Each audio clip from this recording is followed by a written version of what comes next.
Okay, so I'm gonna do a quarantine recipe for everybody. I got a quarantine meal. We just happen to have. Most people should have these things laying around your house. The only thing I had to really get was the ham and bone, which we'll go over the recipe here in a second. But here we go. All right, so I'm gonna do a bean and bacon soup. I'm gonna need one bone-in ham, as I just said. You're gonna want to cut that up and section that up.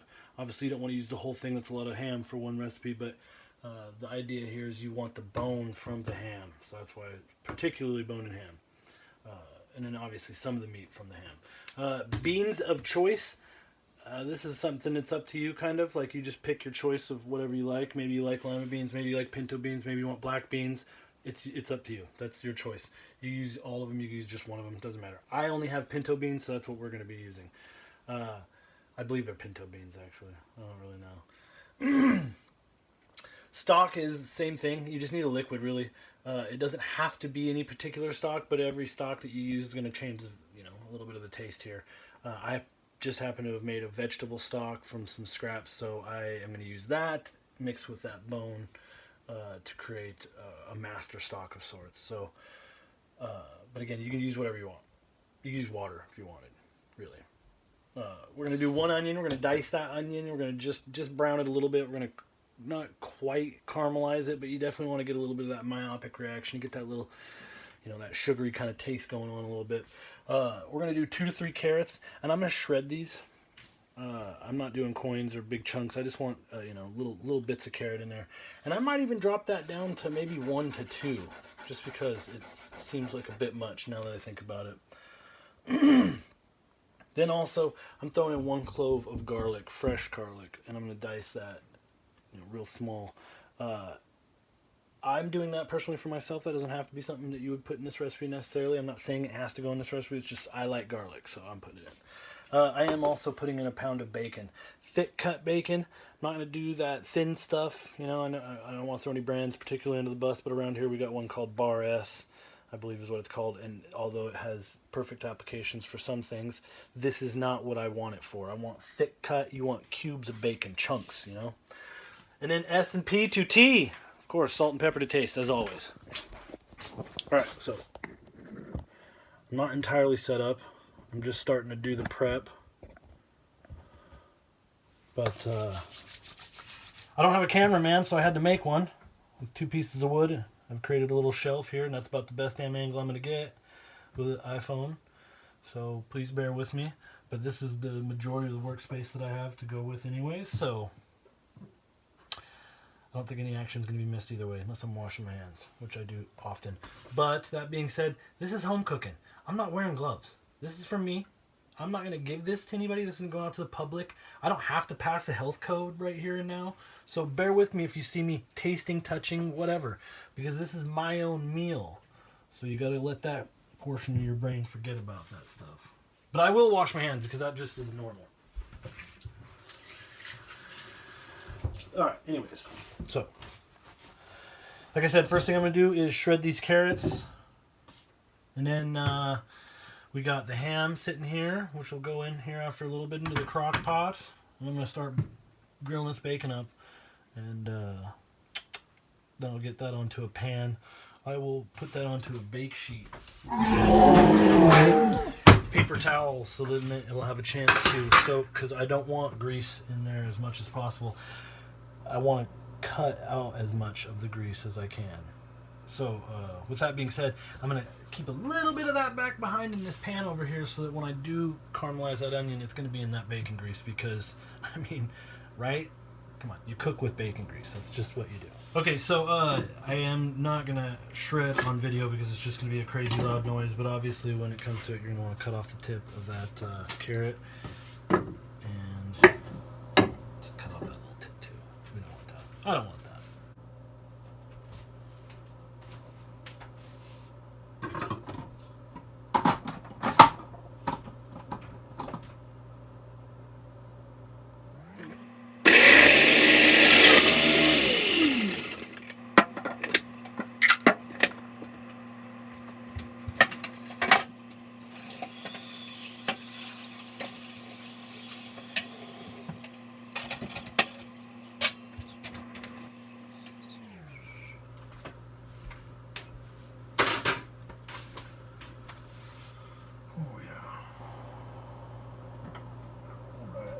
Yeah, see, that's exactly what I was looking for.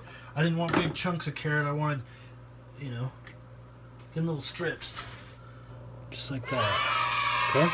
So that being said, with these being thin strips, and I'm doing a crock pot bacon and bean soup, I'm not putting these in until like 20 minutes till it's done.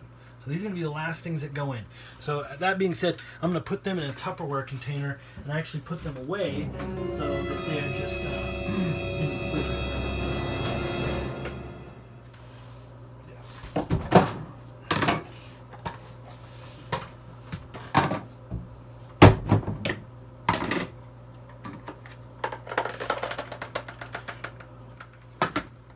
Oh yeah, of course. This is a great opportunity to look over your work. You see something you don't like, you're going to want to pull it out. But as I said before, I did not shred, or I didn't skin these carrots. I was going to put them in there the whole, or did I say that? I don't think I did I? I didn't mention that. Well, I'm mentioning it now. I'm saying now. I decided not to skin those carrots, as a lot of the recipes you'll see I do. I don't dispose of as much as I can. I try to utilize every little bit of whatever it is.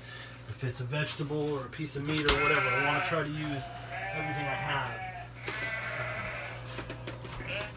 to the best of my ability. And particularly when it comes to this carrot, because the reason with that is that, you know, a lot of the nutrients is there in the skin. So that's what, you're going to want to keep that. All right, put this away for a second. Be right back. All righty. Quick little cleanup.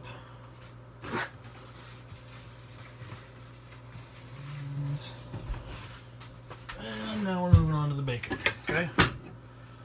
So I've already cut the bacon up. I cut it in half and then diced it as well. So I want, like I said, little thick pieces.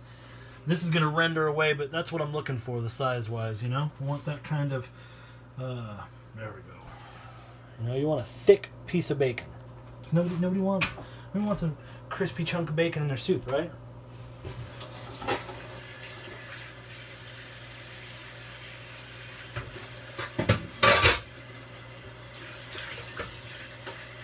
I mean, you do want a crispy, but, you know, who knows? Who knows? For this soup, I'm going for the chunk. I want it to come off more like ham than bacon. Okay? We're going to just cut that right now. Let's do that. So, when it comes to cutting an onion, obviously you're going to cut off the ends. That's a debate, because some people like to keep that on. Because then you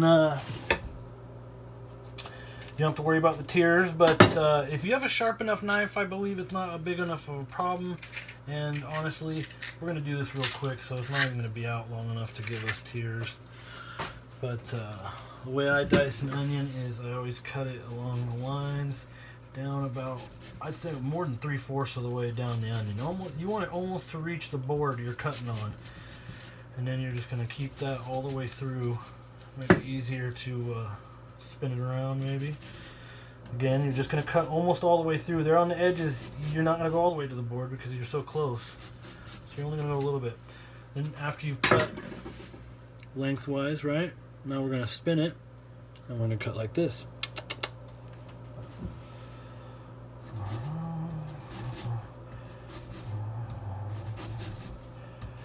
Usually I'd be listening to music. I prefer a loud kitchen over a quiet one. But I don't think that it would work with the video, so here we go. Now, I don't recommend cutting like this anywhere else. I don't do this in a restaurant. I just do this at home. This is how I would cut an onion. Again, I do not ever recommend bringing a blade towards yourself. Okay? I wouldn't. Don't do it. But I've been cutting for a long time now. So the point is, you're gonna hold on to just the tang, and then all I do is I just cut. And all I'm doing is kind of just sliding the onion along the blade and letting the onion do all the cutting. And then I get that first layer off, right? Okay, I'm going to do the same thing. And I'm going to go all the way down the onion like this. And again, like I said, this isn't how I would recommend you doing it, and this is not how I would do it in a work environment either, because then you're that's dangerous. It's just dangerous. You don't want to put the blade at yourself ever. So after this, we're going to do the garlic, but I will probably put these in the pan together so that they kind of, I want them to get to know each other when they cook. So after you get to a point where you almost got that thing done, you can just throw it onto the board, flip it upside down, and then do the same thing, but only you're doing this now with the onion on the board. So you just got to push those pieces in place to make sure they stay there. And you're just going to go right over the top, spinning around. Now when you're cutting, you want to use your knuckles, obviously, so you're keeping those kind of as a guide. Don't ever let the knife go over your knuckle. And you don't ever have to worry about being cut. Alright, so there's the onion. Now, I also will probably go through and cut chunks like that up a little bit more. That core, I don't want a big chunk. Again, I don't want these pieces, these things, carrots and onions, to be main characters in this play. And this, I want them to just be accent characters. You know, they're supposed to be something that kind of picks up a flavor you almost get a hint of. Not, oh, that was a big old chunk of onion. You know what I mean? That's not what we're looking for. Alright, there we go. Okay, so I'm going to put this in a bowl. And set it off to the side.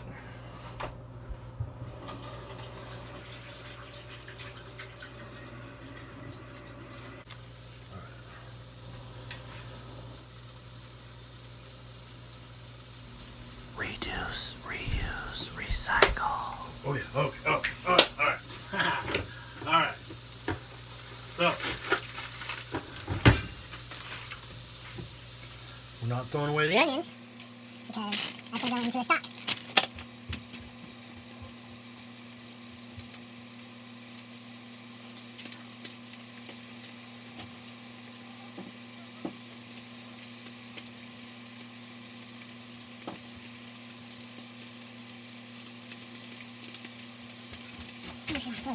Or two. Alright, so.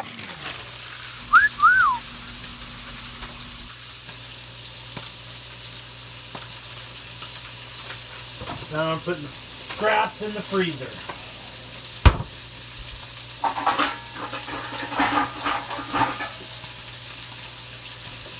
Wooden spoon.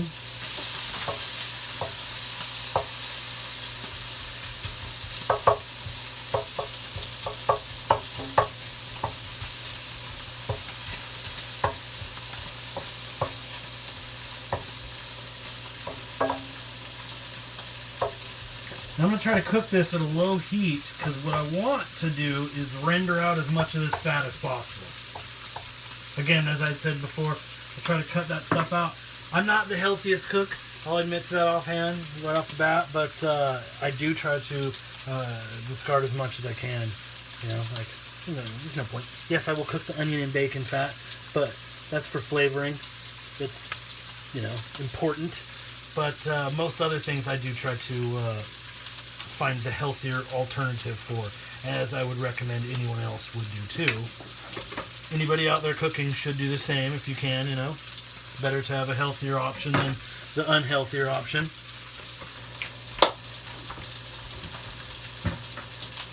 Alright.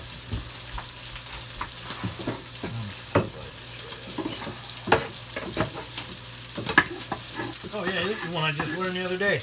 When you're sliding stuff off the board with your knife, if you do this at home, I don't know if you do, I do, use the back of the knife. Don't use the knife edge, because even if it's just knife on wood, you're still rolling the blade edge. So you're dulling your knife, you're just dulling your knife on your cutting board. So don't do that. I never would have thought of that. I don't know how many thousands of times I've done it, but still.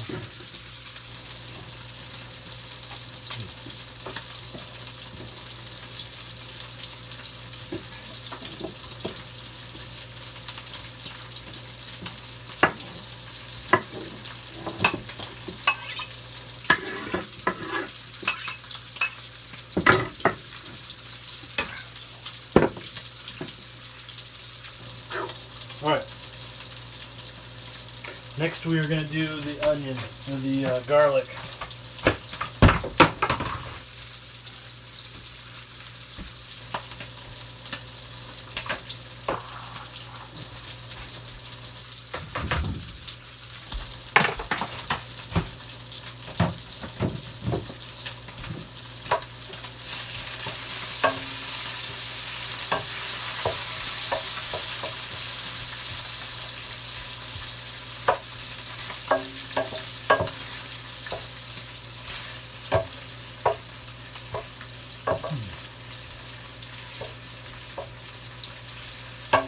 Already I'm seeing something I don't like about this. I'm thinking to myself, you know what? Maybe I should have cooked the bacon first, then cut it up to have got the effect that I'm looking for. But either way, it'll be fine.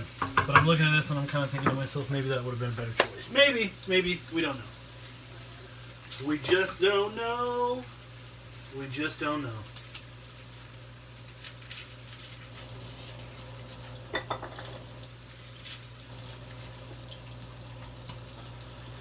Alright, so I got some garlic here. This garlic's been in my windowsill for a little while, so it's getting to that point where it's going to want to start making shoots. So I grabbed a couple just in case. If it starts to make its shoots, it's although it's still a viable thing, because now it's become a seed. You could turn it into, you could grow your own garlic essentially. For cooking purposes, no longer is a viable candidate, and that's because it started to create different chemicals within itself. And while, like I said, it's still technically what we would consider, not rotted or anything like that. It's still good. It's just the allicin, I believe, is what it's called, is not as predominant. And that's what we're looking for. That's the flavor profile. That's the name of the thing we're looking for in garlic. It's allicin. So anyways, what you're gonna want to do is you want to get all that skin off. I've seen a lot of chefs crush it, and I don't like doing that. Doesn't seem to be as effective for me. I can just peel off a whole thing by bending it in my hand. So to each his own, right? I'm not saying they're wrong. I'm just saying this is what works for me. Again, over in the recipe, I called for 1 garlic clove. I'm a liar. I'm gonna probably do like 2, maybe 2 big ones. I like garlic. Garlic's good for you. There's a lot of people that don't like it, but I tell you what, you're missing out. You are missing out. Those same people people that don't like garlic are the same people that only want to have a cheeseburger. Like it doesn't matter where you go out, it doesn't matter what restaurant you go to, it's a cheeseburger and fries. You're like, seriously? Have something with garlic. Put some mushrooms on something. Saute a thing. Saute 2 things. You will not regret it. Or maybe you will. I don't know. Who knows? Can't speak in absolutisms. Alright, so you're going to want to cut those off. I don't mess with that. But I'm going to cut it close. I don't want all of it. I just want, a little bit of that off. Because that's just going to be hard. It's got a little bit of a bitter flavor to it. It's not, it's no good. You don't want that. Alright, so now if you wanted, you could crush it, because that does make it easier to cut. It doesn't roll around on the board. You're going to want to take the flat edge of your blade and just push down real hard. And then go ahead and start cutting.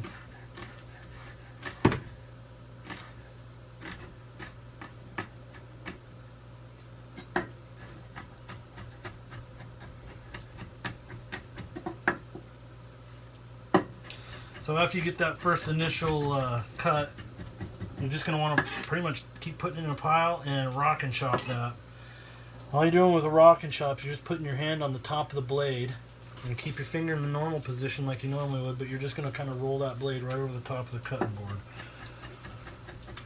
And that way your fingers are never actually in the surface of the sharp point. Again, as always, you don't want the blade pointed towards yourself, right?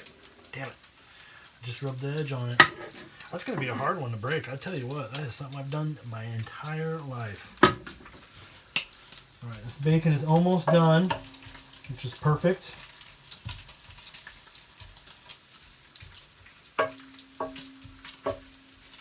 Alright.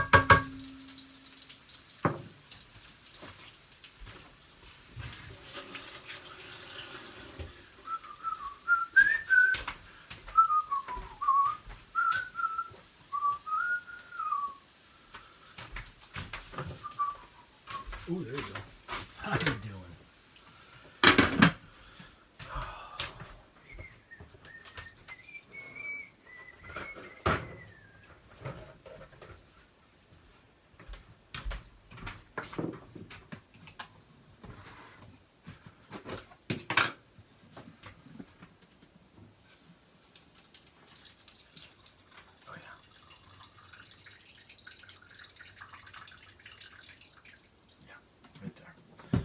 Like I said, you're going to leave a little bit behind because that is what is going to happen to our garlic and our onion.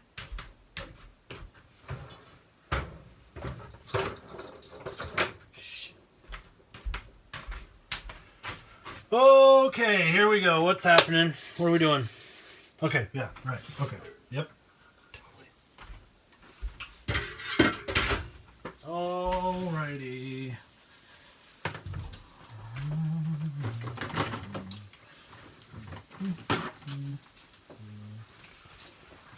Okay, so like I said, we're gonna get that bacon onto some paper towels so we can get some of this grease off as much as we can.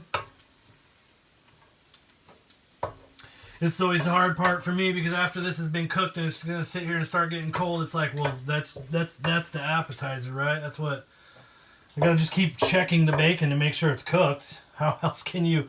It could, you know, you never know. You gotta check it, right? Or at least that's what I tell myself as I eat it. Oh, oops! That piece is mine. My cat heard that. No bacon for you. Okay, so I'm gonna try to get that in a little thin layer there on that pan. You know, like I said, try and get as much as we can off. Oh yeah, I mean a good choice with the bacon. I'm telling you right now. Okay, here we go. I'm going to put the garlic in first. It is not going to take long for that to start to want to cook. You're literally going to spin that around a little bit like that. And all I want to do, I'm literally doing this till I can smell garlic. Once I smell garlic, I know it's ready for something else. Now it's time to throw in the next piece. So now, we're literally just going to let these guys hang out for a little bit. You know? Let them hang out for like 5 minutes, maybe. Who knows? I will be back then. Oh, this is the best part of cooking for me. And I wish that I could share it, but there's just really no way to share this. But that smells so good. So amazing. I mean, you can see that steam coming off there, but that steam has got the most wonderful garlic and onion hints. It is just amazing. Amazing.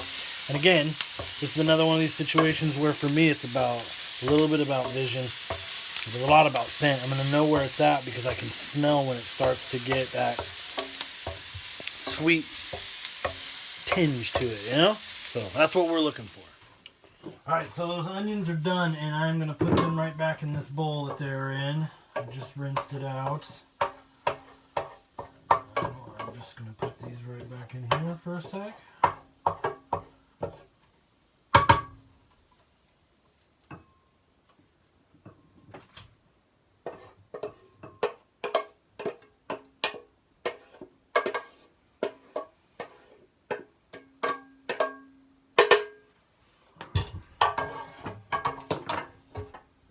Okay, so while these hang out here for a second, I'm going to prepare the ham that will be going in with the ham on the bone, because that's what's on the bone.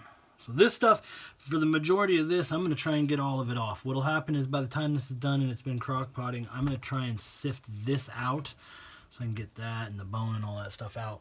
But the meat I'll probably cut off of the bone if it isn't already so tender it falls off. But that's only for flavoring. This isn't really the meat product that we want for the actual soup. It's the meat product here that came with it.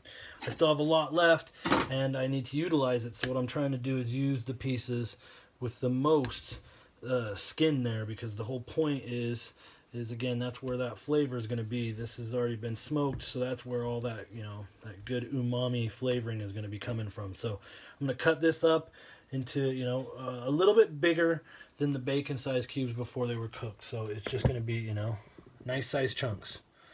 We don't want it too big. It's not supposed to be something you can choke on, you know. It's just supposed to be something you enjoy, right? Okay.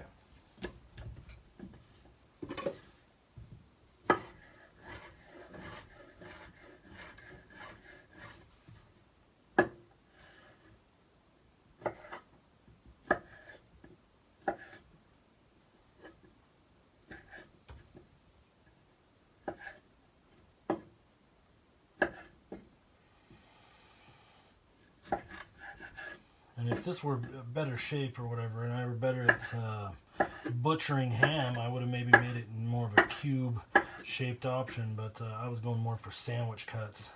So a lot of this is cut kind of thin.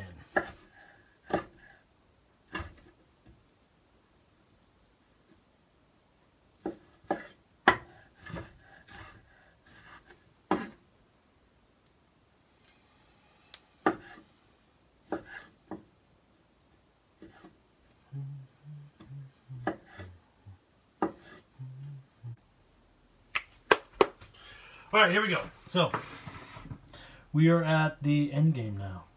Just kidding. I'm just kidding. But seriously, we are done. Everything's ready to go. We are at the point now where I'm going to start putting it in the crock pot, and then it's a 4 to 6 hour wait, depending on, you know what, I can already hear it possibly maybe from some of you that, I didn't do certain things. It's because I've never done this recipe before. That's the first and foremost. This is me creating a recipe from just what I know to be the ingredients of a soup that I believe my mom used to make. That's the that's the most I know of this particular soup. I mean, that doesn't say that I've never seen it before and I've never looked at a recipe of it before. I just have none to look at now and am not using my own recipe. So I don't have measurements, in case you've noticed. I may have overshot some of the things that I have here now, and I may have overshot some of the things that I put up there. So that's why I didn't put specific ingredients. This is one of those things where you're just going to kind of eyeball it for your own particular canvas. For my canvas, I'm using a crock pot. And even that being said, I don't know how many quarts this crock pot is. I'm going to guess 6. But you know what? There's nothing on here anywhere at all that indicates what size it is. And it's so old now that even some of the things have started to come off the front. Like Be Better companies, right? Shouldn't there be something somewhere that says, what it is? I mean, on the bottom, like I should be able to find a thing that says the amount it can hold somewhere within its makings, but that doesn't exist. So here we go. 6 quarts, I believe. So the first things first, we're going to do our beans. Now these have been soaking. Not soaking, but they were rinsed, so they've kind of been sitting. Again, any and all opportunities to pick out the bad ones, because they will exist. They're here. It's just the way it is. And I'm not talking about, oh, that one's a weird color. I mean bad. I mean where you can see, a definite discoloration.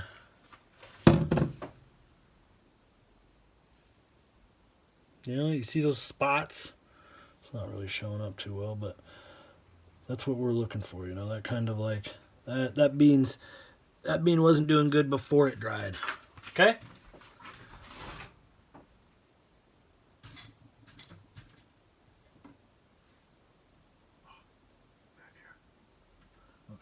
Yeah, there we go. That's what we're talking about. Like that.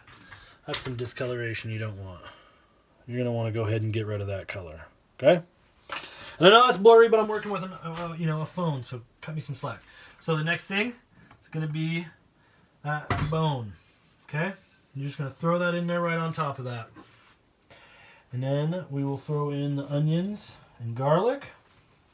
And last but certainly not least, the ham. So like I said, there's a really good possibility that I've overshot this and have put way too much of some stuff in here. But I don't know. We'll see. We'll see. Alrighty. So now you got all your dry ingredients in there. The last thing you're going to add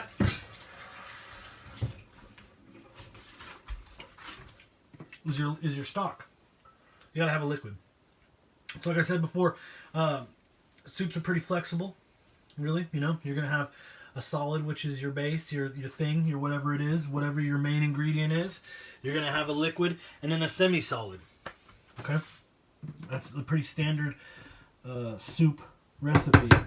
You fill in those blanks. So for this stock, what we're gonna do is some of the master stock that I just... Oh, no, I'm sorry. No.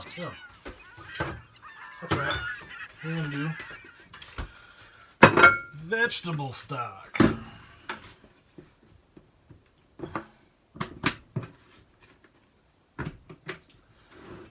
Just so we're clear, it's not hard to open. I just don't want it flipping open, you know. I just don't want it splashing everywhere. I can open the lid of a bucket. Thank you.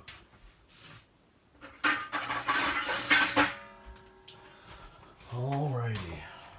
So this is an 8-ounce ladle. This is the only thing I'm going to be able to give you measurements for. That's 8 ounces of liquid. So 1 cup. 2 cups. 3 cups. Oh, you know, and I should have mentioned too, I'm working with a product down on the bottom that's going to absorb moisture, and you got to take that into consideration while you're cooking, because the last thing you're going to want to do is put a recipe that requires 2 cups of liquid into something like this, and then have one of those cups of liquid be absorbed entirely into the beans.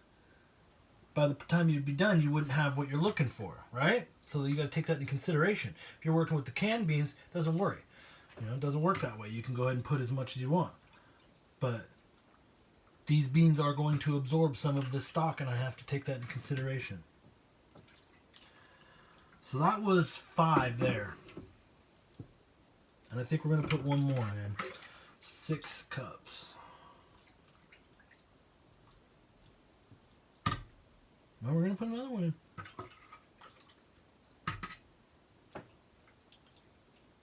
Alright, there's 7.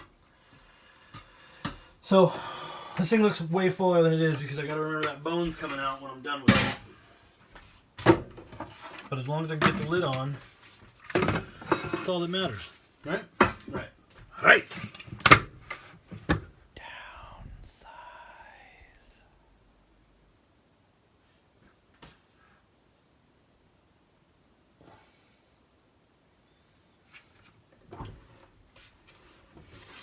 Yeah, all of a sudden my brain's saying a bucket may not be the best thing to be putting in the fridge.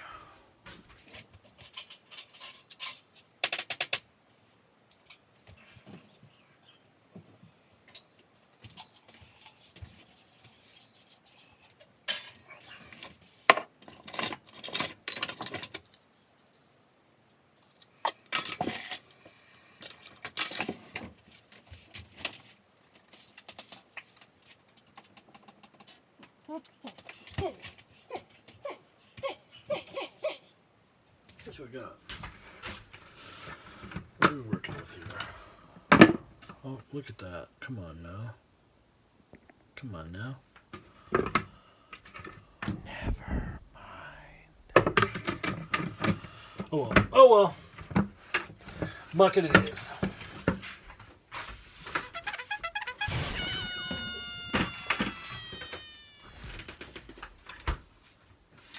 Okay, so as with most of the things I do, prefer it low and slow. Low and slow. And unless you're searing a steak, or unless the recipe calls for it to be a high temp, I've found that low and slow is infinitely better when cooking anything. And I think in most situations we've found ourselves in today, it's I got to get this cooked now, so that interprets as fast. And that's high heat for most people. I suggest we get away from that. Start adopting low and slow heats when it comes to cooking. I promise you will definitely appreciate your meals a little bit more. So, right now, 4 to 6 hours. We're going to be checking on it constantly. At some point or another, that bone's coming out. I'll probably come back for that and let you guys see how that goes. But we'll see. We'll see what happens, right? This is crazy. This is a first time recipe for me. We're experiencing this together. Us. You know, we're going through this adventure, this culinary adventure together. And like, how awesome is that? How awesome is that? You may be at home, stuck somewhere, and I'm stuck here, but we're adventuring in the worlds of culinary fun. So, tune in.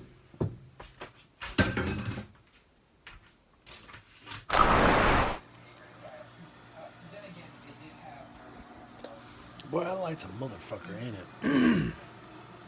All right, here we go.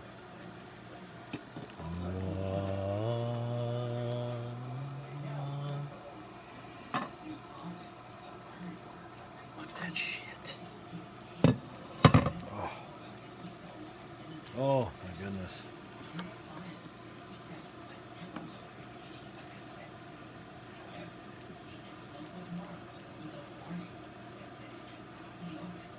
Yeah.